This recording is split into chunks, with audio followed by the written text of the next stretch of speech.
Good morning, good morning, good morning, everyone. We are so happy that you joined us on today. This concludes, this is the last session in our Service Excellence series, taking a student-centered approach.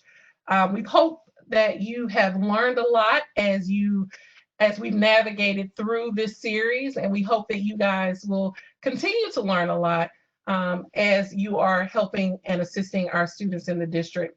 Again, we're so happy for you to join us today, and we'll get started here with part 4. Okay. So joining you today is myself, Tretha Harris. You have VP Karen Steels and Dr. Jeffrey Miller. So we've talked a lot about customer service and really what that means. And so we want to remind you all of the anatomy of great customer service, always being professional, having that sense of urgency, always being student-centered, and providing the utmost helpful actions to our students. As we navigate and move into part 4, this part is, really the model that we want to display throughout the district, and this is authentic care. The old models of care just don't work for long-term growth and stability. If students don't feel connected and feel like they don't matter, they're far less likely to return to the next term. So regardless of any academic interventions and support services the colleges has provided, they will not return. And so we want to introduce to others and, continue for some this idea of authentic care and what that means. So I want you all to go to the chat because I want for you all to type in what the word care means to you. How would you define care? I want you to take a few minutes to chat that in, how you would define care and what it means to you.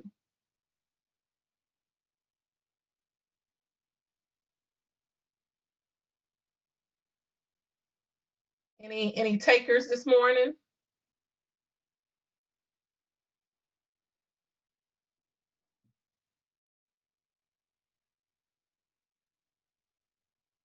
Sympathy, attention, empathy.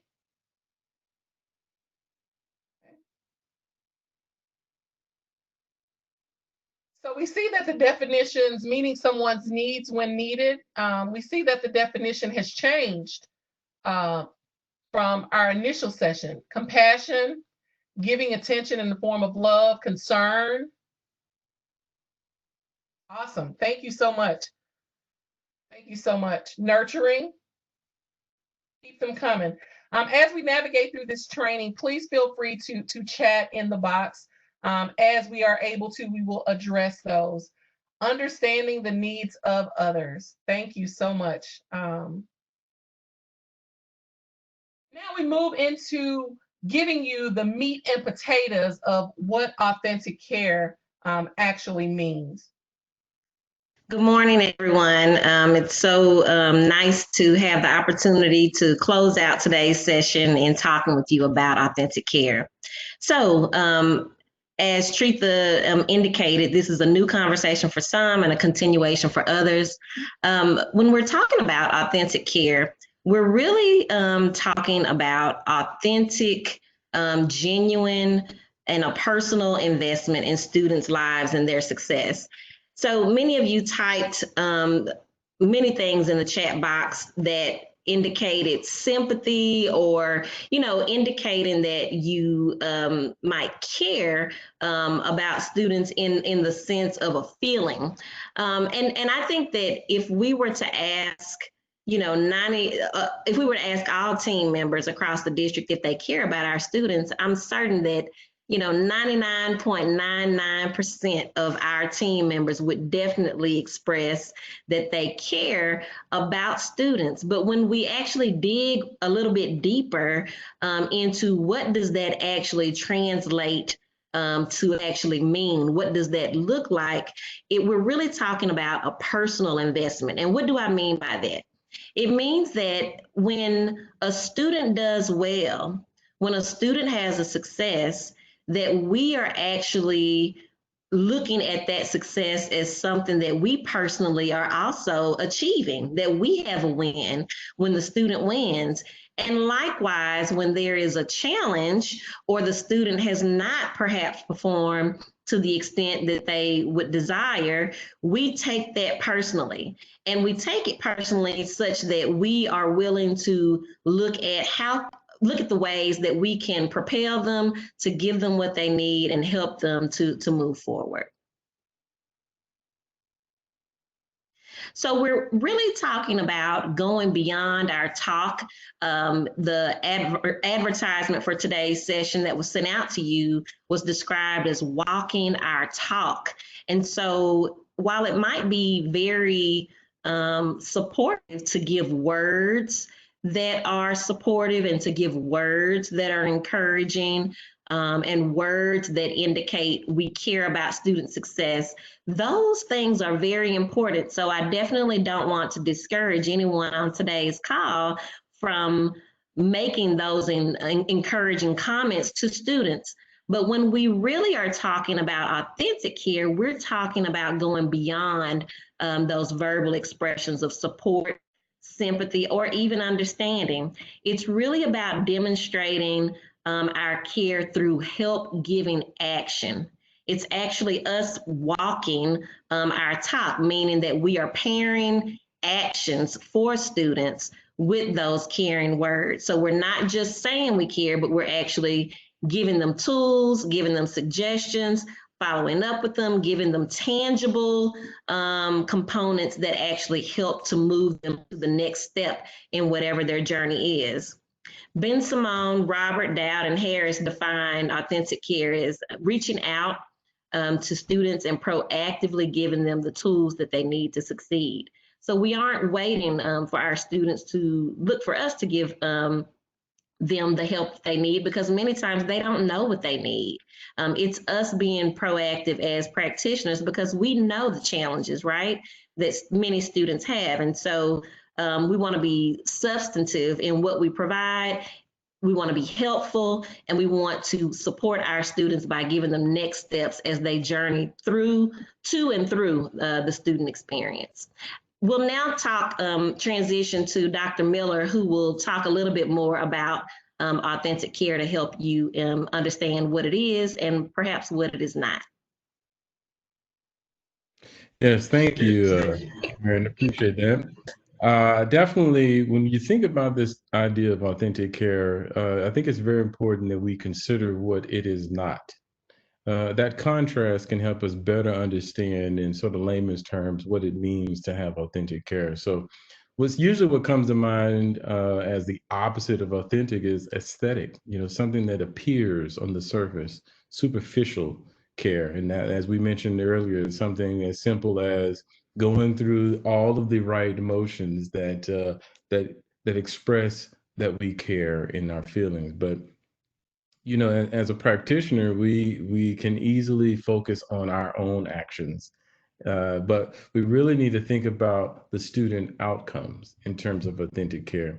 And so to do that, we have to go beyond sort of the system norms and procedures. And so if we stay to that and confine with just what is the protocol, then we're probably going to be doing a little bit more aesthetic care. When we go deeper and really challenge ourselves to reach students in different ways, then we can get to more authentic care. So let's talk a little bit about how we can demonstrate authentic care. That's what we're really here to understand. So our approach to looking at some strategies for demonstrating authentic care was really to present a conceptual framework that consists of three main ideas. This idea that we build relational capacity, and something that we're going to dig in a little deeper about what that means. And then we also work to empower our students and build help them to build and navigate their own success. Very important that we help students make that transition. And then, of course, us as individuals and as teams at our campuses, as well as across the entire district, creating a campus ethos of care. And we really want to take some time to explore that in greater detail. So let's talk a little bit more of the analysis of building relational capacity. So when you look at that term, relational capacity, it can be intuitive. You think about relations and relationships, but it's important that we get to the heart of it. So Hoffman and Rivard define relational capacity as building positive and trusting relationships. So people work together without being threatened by individuals pursuing their own agendas. And isn't that true? We have so many competing agendas out there and the perception of agendas. So it's important that we build the right kinds of relationships that allow people to trust one another. So, and you probably know this from your own experience. Without having relational capacity, it's hard to really influence one's thoughts or actions. You know, it's hard to really influence a student's thoughts or actions without that relational capacity between you and the student. So that means if we go back to that definition, is rooted in trust. We really have to establish trust and make students feel safe to be able to connect with us. And it goes without saying that that starts with communication. It's all about the communication, communication, communication. We have to really focus on how frequently we're communicating, how clear we're communicating, and ensuring that we're having two-way communication whenever possible.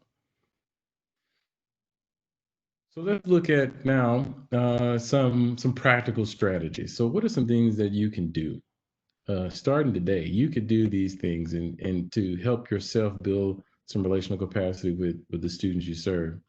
And it's something as simple as knowing your students, right? The more we know our students, using their names and knowing their names builds a sense of connection, a bond.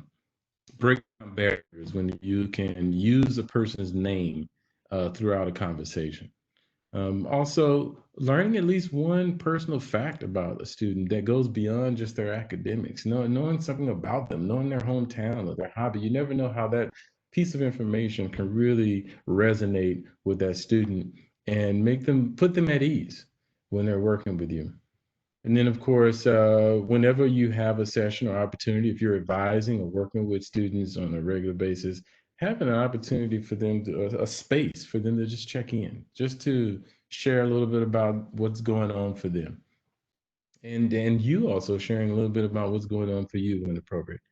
And we know right now is a very troubling time. We have a lot of things going on, both in terms of public health and public safety. And so students are experiencing that and acknowledging those significant life events for students when you're communicating with them will go a long way with building relational capacity.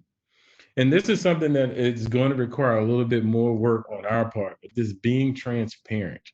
Okay, that is something that is challenging for everybody, but that's something we really have to work hard at is being transparent to allow ourselves to be vulnerable when appropriate, of course, and when relevant, to share some of our own stories and examples that will really help our students in their path. And then, of course, we can never go without being humble enough to admit our mistakes. You know, sometimes when we're working with students, we can see challenges and it's hard to admit we're wrong, but we really have to own it completely when we make a mistake. Not only is that a good example for our students, but it helps our students connect with us to build that relational capacity. So, Dr. Miller, I have a question for you. But before I get to the question, I want to make sure that everyone is still hearing us clearly and that we're projecting. We are getting some feedback in the chat that we may not be as projecting our voices. So let's just make sure that everyone is able to hear us. So the question I have for you is, what if I don't know the student's name? What if I can't say the student's name? What if I can't pronounce the student's name or enunciate the student's name? What do I do? Very good question. Thank you for that. And I apologize if anyone cannot hear me. I'll turn up the volume as much as I can. But that a very good question. I think it's important that you are vulnerable and admit sometimes when if you can't pronounce the name, ask for them to pronounce their name and actually put forth the effort to pronounce it. It's better to mistakenly pronounce their name than to not use their name at all. It shows an effort that you're trying. And so something as simple as asking the student, I'm sorry, could you help me? How do you pronounce your name? And then you actually try. I think it's important that we do that. We all have our moments, but I think that's a simple way to just bridge that gap. Thank you, Dr. Miller, because I know people often mispronounce my name. It's Tretha, but they call me everything under the sun. But when they make the attempt, it is valuable. It is appreciated. Exactly. All right, so I want you guys to get to the chat box because we have another question. And I want to know in this particular question, how would a student know and believe that we care for them? There are two key components in here. How would they know and believe that we care for them? So what type of actions would we be able to show them? And I know for me, it's really calling, proactively calling a student, following up with the student to see if something worked out. Absolutely. Students appreciate the follow-up just like we appreciate the follow-up. Action, follow through. Yes, absolutely. Listening.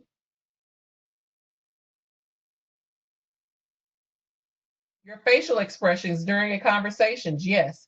If we could take the time to listen to them and reassure them about their issues, we would have to show it, talk to them, email continuously. Communicate and say that you care about them. Talk to them. Ask them something personal. Thank you. As we continue to go through, keep chatting in. We want to hear from you and really finding out what the students' needs are, letting them know that you're available to help them with their resolution. Appreciate these chats. Awesome, awesome work. So now we've talked about, so many things, and we want to move into connecting you all with some information and some theories to help you navigate this process. Thank you so much for your comments in the chat. I'm enjoying seeing your own evolution of your understanding of what care looks like. So now that we've discussed some of the strategies to develop our relational skills, and we've really thought about what that might look like, we want to take an opportunity to discuss some theories that really underpin the idea of authentic care. And before I start talking about these theories, we'll first, I want to let you know we're going to explore 3 theories. And I want to say that for some of you, this may be the first time that you're hearing about some of the theories that we'll discuss. And for others of you, it will be a reminder or revisiting a conversation about some of the theories that you may have studied in your own undergraduate or graduate experiences. Despite what level you're at, I want to say that as we talk about being student affairs practitioners and really understanding what that means, that includes us remaining connected to literature, to best practices, and to information that helps us to understand the why. And so this will be a brief introduction to just a few theories that help us to really dig into the why. And I believe that when you do that, it helps to then make sense about the strategies that we want to implement to help our students to be more successful. So, Karen, before you move forward, yes. So I do want to let you all know there will be a quiz at the end. No, I'm just joking. I'm just joking. I know some of you almost had a heart attack. But do pay attention and do take notes. Thank you. Right. So Tretha is a little bit more hardcore this morning. I promise not to give a quiz, but you will learn some information. So let's start with Maslow's hierarchy of needs. If any of you have ever taken an introductory psychology class or maybe even a human development class, you may have been introduced to this notion of an hierarchy of needs. And what we're really talking about here is an order, right? An order of needs. Maslow essentially said that there are five levels, if you will, of needs that all human beings have, and that includes our students. And so if you look at the pyramid that's listed here, you'll see if you start at the bottom, the very first thing that has to be addressed for all human needs are basic physiological needs. We would call those basic needs. We're talking food, water, sleep, air. We all need to be able to breathe, to have food, and to have things that just help our bodies to sustain life. And so as we offer services to our students to address basic needs, that is critical. When we have a food pantry or we are connecting our students to community services that allow them to have housing or to pay a utility to ensure that they have lights or water or any other essential basic need, that is a paramount first step before we can begin talking about additional components that impact student success. And so only second to those basic needs is safety. A student must feel safe and secure. And when we talk about safety and security, yes, we are talking about physical safety for sure. We don't, you can't perform well in school or in your job or any capacity if you don't feel safe, if you feel like there's a physical threat actually against your personal self. You go into this fight or flight mode, right? And you're not able to really focus on the task at hand. But in a deeper sense, in an educational context, we also want to look at, are we creating spaces that feel safe for learning? For example, we're talking about these theories this morning. Do you feel safe in understanding that there's no judgment if you don't know any of this information? Are you safe to ask questions? Are you safe to admit and say, I don't know anything about this, but I'd like to learn more, without feeling as if someone will judge you by thinking that you're stupid or that you should already know this information or anything like that? That's an additional context of safety that we really want to create for our students, where they have a sense of belonging, which is the next level in Maslow's hierarchy of needs. We really have to look at, how are we cultivating a space where students are able to develop those relationships with us as support personnel, with their faculty, and with one another? Are we creating programming where they're able to connect with other students who have vested interest in the same things that they are interested in? So it's about cultivating an environment that has that safety to learn, that belongingness to learn after we've met their basic needs. And then we can get to the higher levels of esteem, where they're really feeling like they are accomplishing great things, that they are learning, that they're growing. And then ultimately to the highest level, which is self-actualization.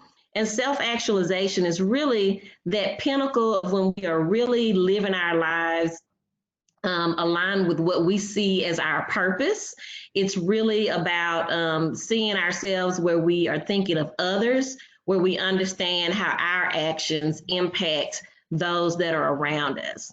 And so using the chat box, I would like for you just real quickly to indicate, where do you see education or learning or the point in which we want students to be successful academically? Where do you see that fitting into Maslow's hierarchy of needs? Is it a basic need? Is it a safety need? Is it one where there's belonging? I see someone chatted the esteem level. Do you think it's self-actualization? Where would we expect the student to learn? I hear esteem and self-actualization. Any others? I believe it's in all levels. You know, so several are saying self-actualization. I really like the notion and idea that learning is embedded at every level along the way.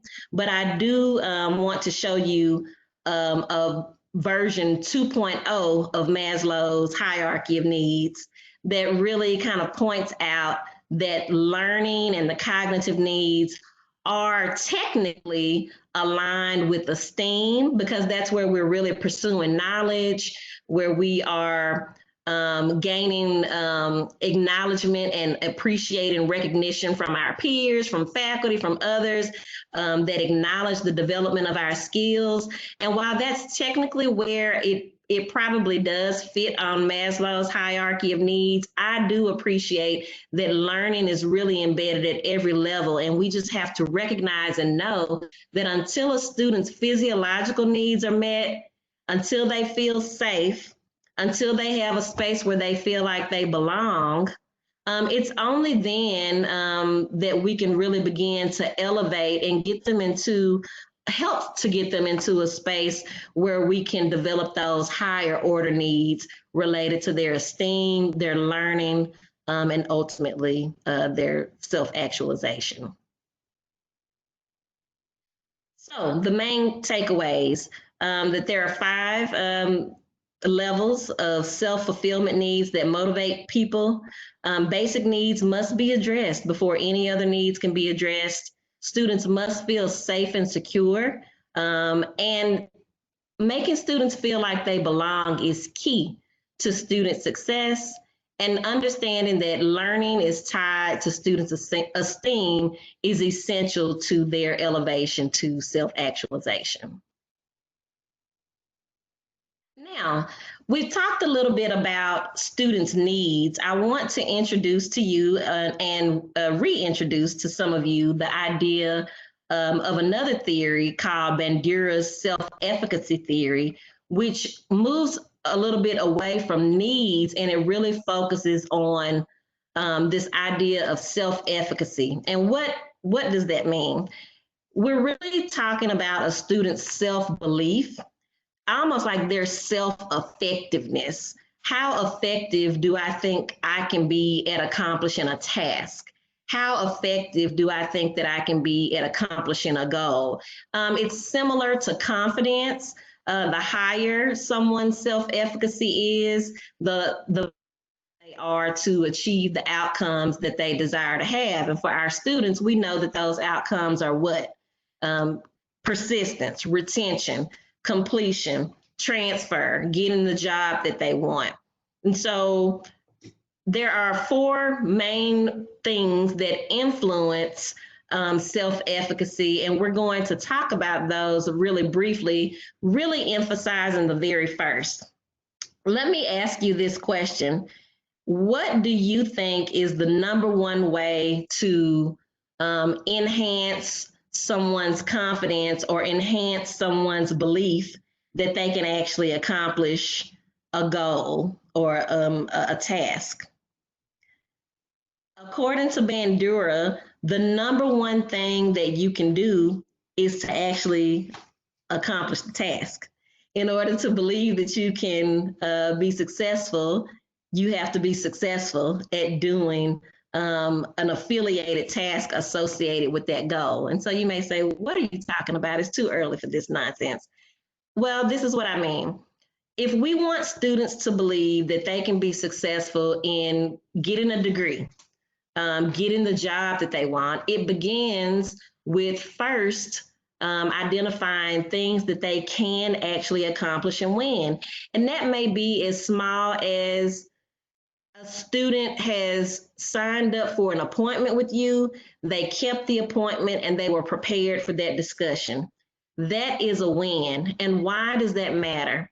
Once you have affirmed and validated the student to say, you know what, I really appreciate it. Not all students come prepared. Not all students show up on time for their appointments. You are demonstrating skills that let me know that you have what it takes to be successful. It's about showing up. It's about being prepared, and it's about doing the steps that are necessary to be successful. By giving students these things, they then, that contributes to their idea that, oh, I do have this sense of belonging. Remember, we talked about that in the needs section. We do have this sense of this is a place where I'm safe to learn, and that can translate into a student making a positive effort towards completing an assignment. One positive assignment turns into a positive grade, which turns into a positive completion of a course, which turns into positive completion of a certificate, a degree, and ultimately, their ultimate goals of transfer or getting the job that they want. We use terms like low-hanging fruit or small wins or quick wins. That's essentially what Bandura is saying, that in order for you to accomplish things and to have a sense of accomplishment, you have to begin to make small wins that make you believe that you can do more. And so the question that we ask ourselves as student affairs practitioners is, what are we doing to create situations and scenarios and creating a learning environment where our students can get those small wins? I'm not going to expand on the other three as extensively. I'll just touch on them briefly, and I won't do that because Bandura's theory actually says that performance accomplishment, students actually completing and being successful, is the number one way to build that self-efficacy. But other ways that they do so is also through vicarious learning, which really means that they're kind of observing what someone else is doing. We use the term living vicariously through other people. It just means that you're looking at someone else. So a student might see you as an advisor. They may see a faculty member. They may see a family member that they admire. They may see someone who has reached goals that they appreciate and look up to, and that can influence their own sense of what they can do for themselves, especially when that person may look like them or share common experiences. Social persuasion is really when we just tell a student, hey, I believe you have the skills that are necessary for you to be the next congresswoman, for you to be the next great artist, for you to be a fantastic scientist. It's by hearing those words that can also influence a student's self-belief. And last but not least is emotional arousal. And by that, what we mean is our body physiologically responds to our ability of what we think our ability is to do something positive or negative. Remember at the start of the conversation, I talked about high self-efficacy can lead you to actually accomplishing outcomes where low self-efficacy can actually deter you from achieving outcomes. So for example, as I prepared to do this presentation, if I was really nervous about presenting, my palms might sweat, my stomach might start hurting, I might get a headache. I'm getting these physical, emotional responses. And so that might influence me to maybe not want to do public speaking, and may not help me to reach my outcomes and goals. And so again, when we know this, we want to make sure that we're giving students skills, experiences, and opportunities to develop skills that will propel them to enhance their self-efficacy. So just the key takeaways is that, self-efficacy is a student's belief in themselves to complete tasks, and it impacts their confidence and their success. We really want to make sure that we hone in on helping our students accomplish tasks, but it can also be developed through vicariously observing others, hearing positive persuasion from team members like yourselves, and also just having the awareness and knowledge that students do have physical reactions that are connected and tied to their belief in their ability to perform.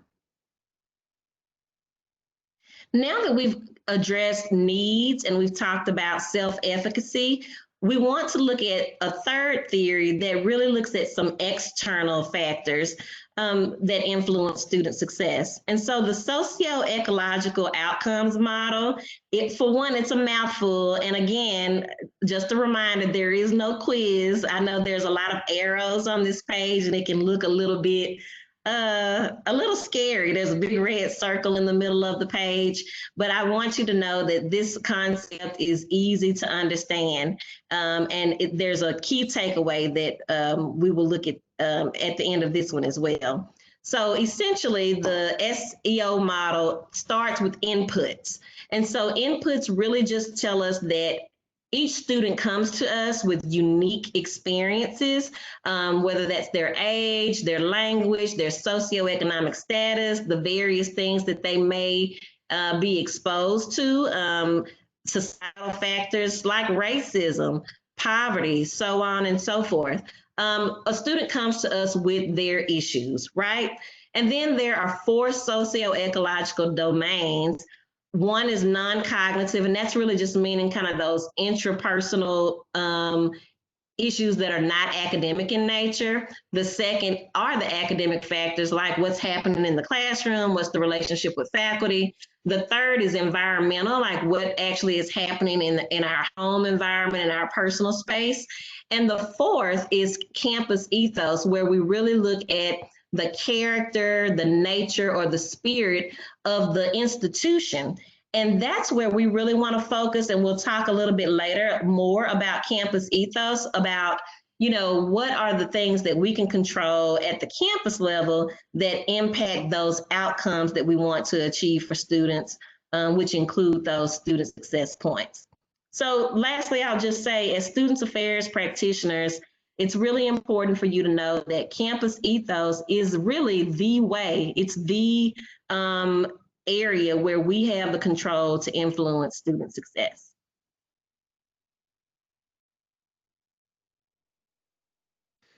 So I wanted to just on that in terms of our students. I think that goes a long way when we look at how do we really help our students build their self-efficacy. It's key that, as you mentioned, a lot of this is about our students' own identity. And so when we look at empowerment, I think it's important that we sort of look at going beyond that and moving into agency. And to help us understand that, I've sort of put 2 basic definitions here to help us frame this. And so when you look at empowerment, we're talking about the granting of the power, right, or authority to perform various actions or duties. So in many ways, we're saying you have the ability to do. But when we see agency there, agency is the capacity or condition or state of acting or of exerting power. So we want to move into the action where our students are no longer just acknowledging the fact that they now have the ability to choose and make decisions and take action, that they are actually going through with the motion of acting it out to reach their outcomes. So students must exercise choice to do this. I mean, it's important that we realize that if you're going to take action, you must own your own decisions and make choices. And so before we can help a person really do that, they have to understand and really know what the choices are about. One must be informed to be able to really act on those choices. So let's look at the practical ways that we can help our students with this task of empowerment and agency. I guess one big way is to start off with a partnership approach. I think it's important that we look at, of course, we are serving and supporting our students through this process, but we are their partner. We're helping them to make decisions that are best for them. And so it's important that we ask questions whenever possible to ask them to tell us more. It's so easy for us to sort of think of the solutions first. But as soon as we hear, we go straight to a solution. But it's important that we ask them a simple question like, tell me more about that, to allow them to explore their thinking. And if we really want them to own their own choices, we need to help them clarify their thinking. It's okay for them to sometimes make choices that maybe aren't in alignment with what we would do. But as long as they're informed and they're thinking it through and we're able to help them clarify their thinking, that is perfectly fine. And we want to normalize our students' emotional responses whenever possible. A lot of times these things can be, very much a big part of their lives, and they have a lot of things going on for them at the moment. And so anything that helps them to recognize that it is normal, it's okay, they can get through it, to be able to get to the right solution is going to help them take on more agency. And when it's appropriate and when it's relevant, sort of share a little bit of our own decision making process, sort of a think aloud, because it's important. If we look at that Bandura's model, we want our students to relate to us and to be able to see how we are processing or framing the information. That'll help them better frame the information and make better choices. So it's key that we take on that approach and question and partner with our students so that they can move into agency.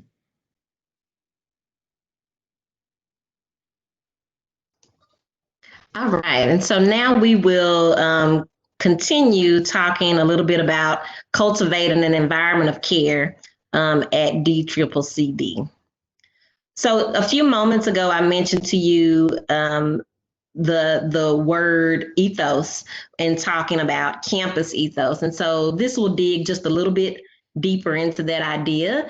And so you see the definition is listed there for you, where ethos is really the distinguishing character, the sentiment, the moral nature or guiding belief of a person, group, or in our case, an institution.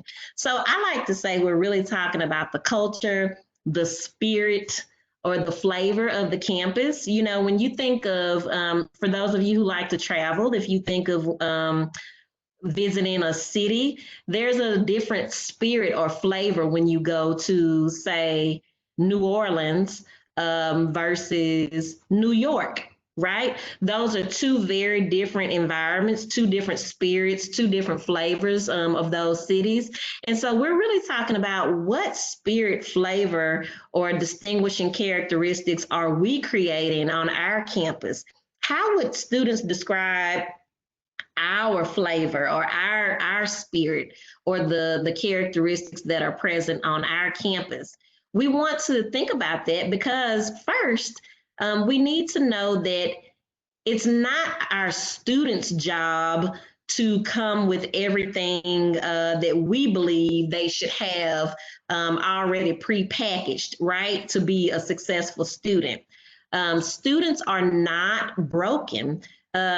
It's really our responsibility as an institution to look inward at ourselves and determine what is it that we need to do in order to make sure that we're meeting students' needs. We serve the community, not the other way around. We serve the community. And so that means we take students as they are. We take them at whatever space they are in, and we find the resources and supports that are needed to help propel them forward no matter where they began.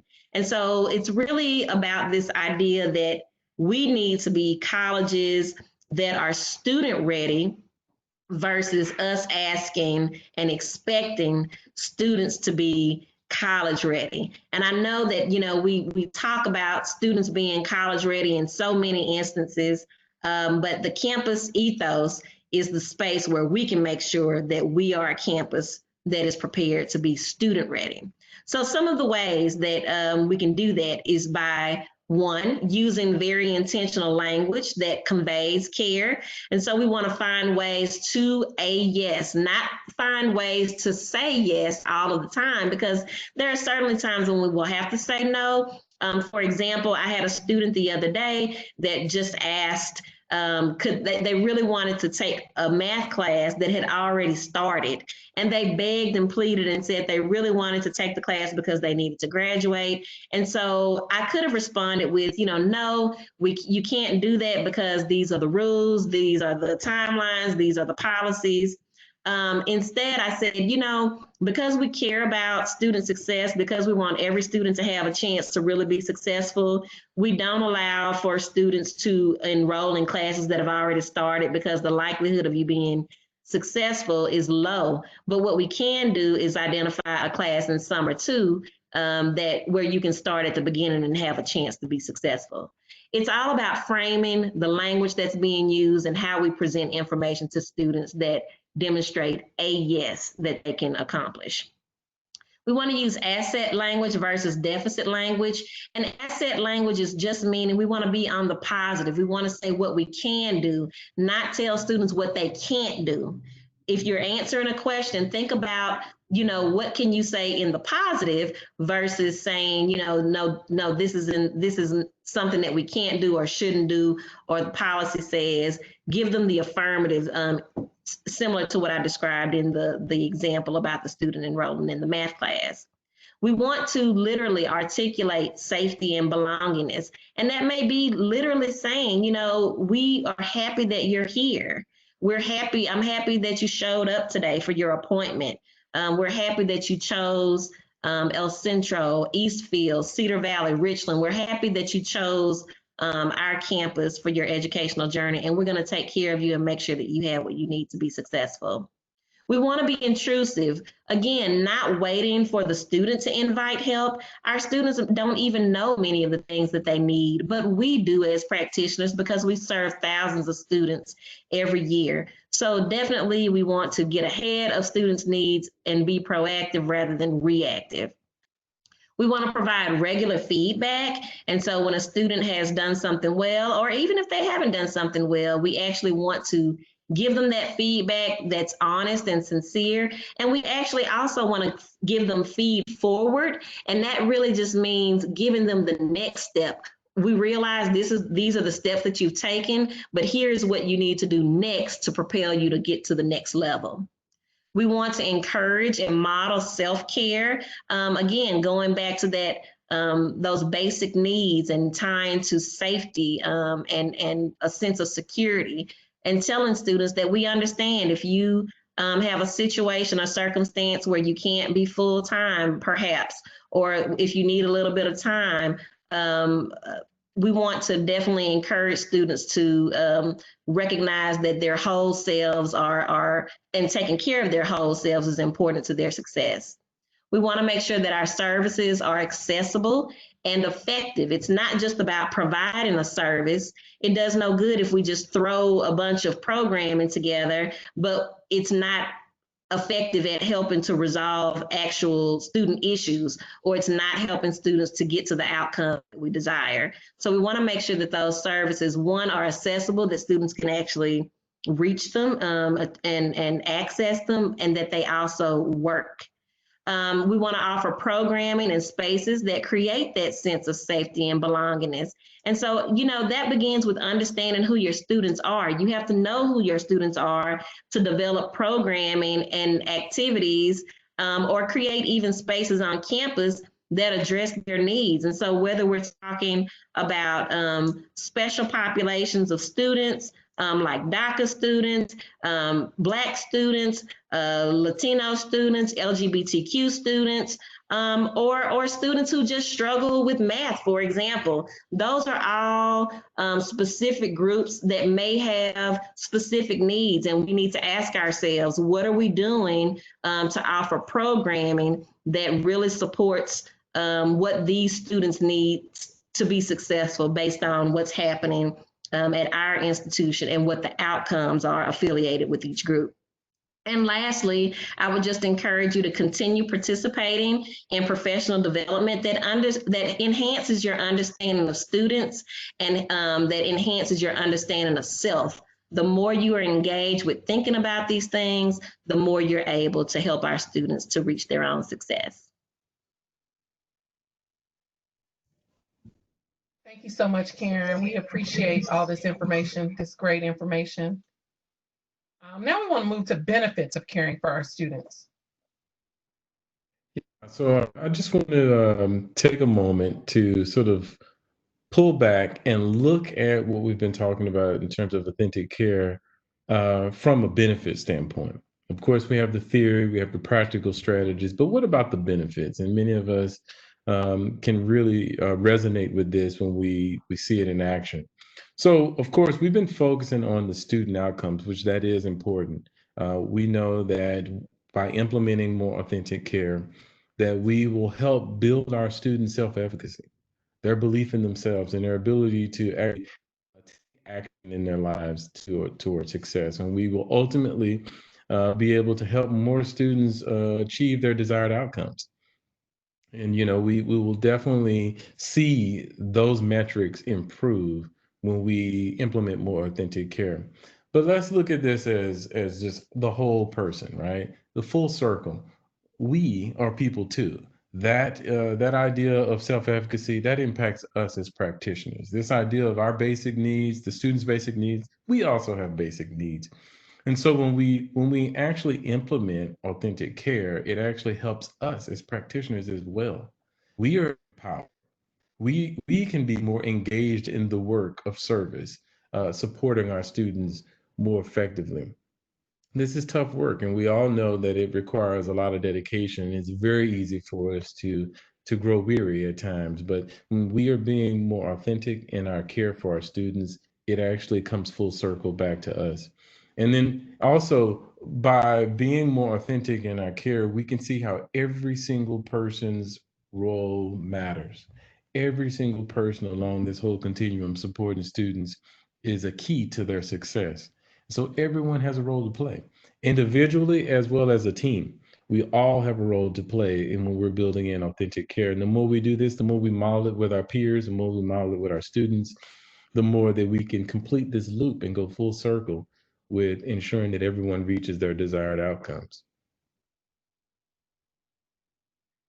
Thank you, Dr. Miller. I really appreciate that explanation of some of the benefits that we have.